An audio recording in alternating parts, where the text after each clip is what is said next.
Reformers direct much of their energy toward political issues. They also crusade on behalf of what they term moral concerns, like the campaign to eliminate alcohol from the national scene. Prohibition is really an excellent example in the way in which moral values, religious values, influence public policy, become really central issues in the political arena, which is very typical of the 20th century at different periods.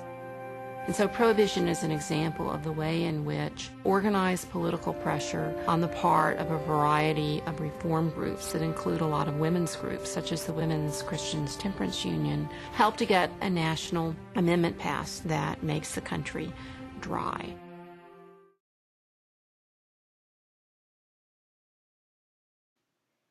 By 1930, the average American over 15 years old consumed nearly 7 gallons of pure alcohol a year, 3 times as much as we drink today.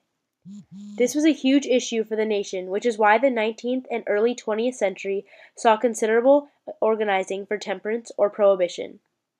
The temperance movement began to solve this growing problem. Beginning in the early 1800s, the temperance movement sparked to life with Benjamin Rush's 1784 tract, an inquiry into the effects of ardent spirits upon the human body and mind, which judged the excessive use of alcohol injurious to physical and psychological health. Temperance usually refers to seeking to inspire individuals to moderate liquor use or abstain from drinking. The movement first tried to make people moderate their drinking, that is, to make them drink less. But by the 1920s, the movement started to advocate for the total abstinence of all alcohol, that is, to urge people to stop drinking completely. The movement was also influential in passing laws that prohibited the sale of liquor in several states. When people took the pledge to stop drinking, they joined what was called the Cold Army. Thanks largely to the lead from the pulpit at this time, some 6,000 local temperance groups in many states were up and running, the largest being the women's temperance movement. The movements won the battle because their ranks were mostly filled by women who, with their children, had endured the effects of unbridled drinking by many of their menfolk. Some other reasons were many workers got drunk and so they could not perform the job properly. The absence from work each week was very high, therefore the company was less efficient.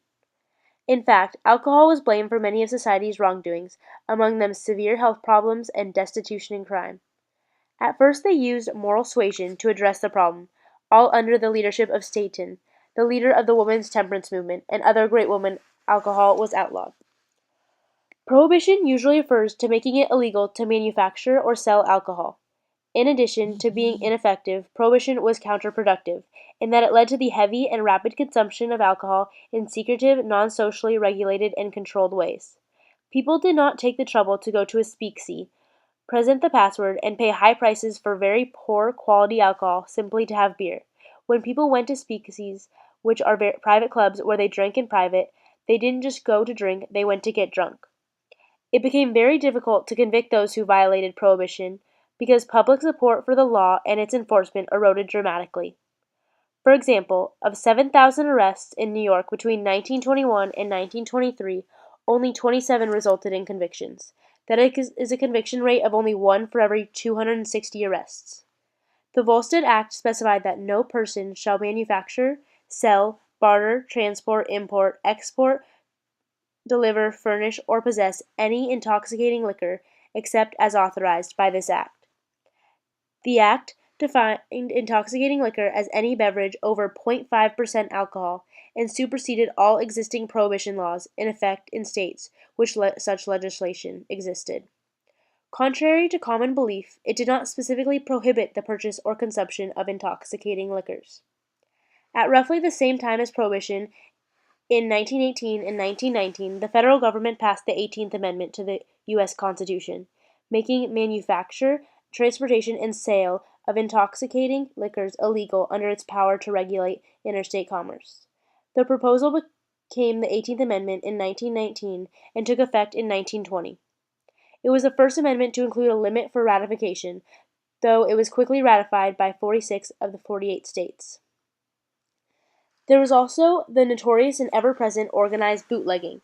This scourge led to massive and widespread corruption of politicians and law enforcement agencies that helped finance powerful crime syndicates. The widespread corruption of public officials became a national scandal. It was soon clear that criminalizing liquor had increased the power of organized crime, and the corruption of law enforcement and the consumption of liquor continued. By the early 1930s, public sentiment was on the side of decriminalizing the liquor industry, and in 1933, the 21st Amendment overturned the 18th and Prohibition movement ended. A government should be responsible to create laws that urge people to make morally right decisions, but they do not have the right to force people to cut off something entirely because they think it will be better. It is a person's right to do what they think will be best for them, but a government's responsibility to make a broad moral regulation as a guide.